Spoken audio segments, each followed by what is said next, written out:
नमस्कार। संत श्री आशाराम बापू की प्रेरणा से चलाया जा रहा महिला उत्थान मंडल में आपका स्वागत है। ये बहुत अच्छी बात है कि आप भी इससे जुड़ी हैं।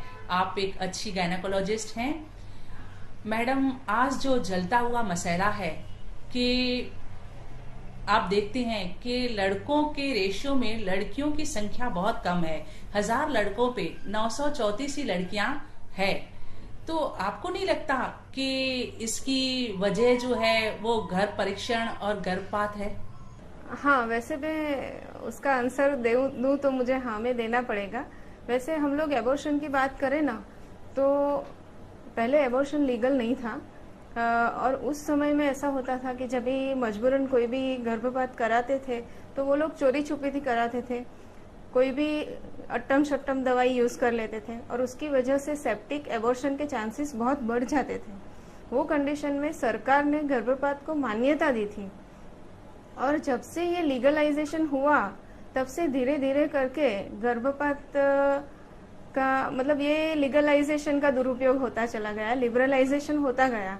और धीरे धीरे आपने कहा वैसा जब सोनोग्राफी अस्तित्व में आया तो उसके पीछे सोनोग्राफी में पता चला कि यहाँ से गर्भ परीक्षण हो भी सकता है, तो कुछ लोगों ने ऑफ कोर्स मतलब ऐसा चालू कर दिया था कि भाई गर्भ परीक्षण करवा के फीमेल चाइल्ड हो तो वो लोग एबॉर्शन करवाते रहे। ऐसा ये बहुत ही अच्छा हुआ है कि अभी तो मतलब गर्भ परीक्षण एक क्राइम माना जाता है। सरकार की ओर से उसे क्राइम घोषित किया है। कोई डॉक्टर अगर गर्भ परीक्षण करे तो उसको, और कोई पेशेंट अगर करवाए या करवाने वाले को, सभी को 5 साल की कैद की सजा भी हो सकती है।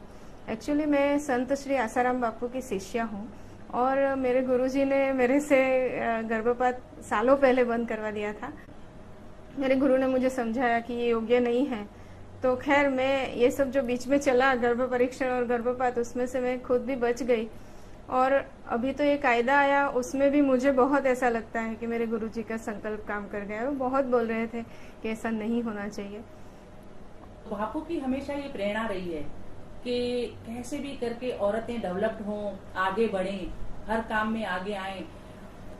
हम उनके शिष्य होने के नाते, तो एक औरत अगर औरत की गर्भ हत्या कराती है, एक माँ अपनी बच्ची की गर्भ हत्या कराती है, तो जो सत्संग में आते हैं उनका तो विवेक जागृत है, वो काम ऐसा कभी नहीं करेंगे।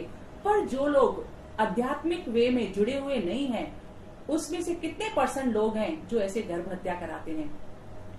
अभी परसेंटेज निकालने जाए तो वो बहुत मुश्किल है, क्योंकि अगर हम लोग डेटा देखें तो कभी कोई चीज ऐसी होती है कि जो डेटा में भी नहीं मिलेगी।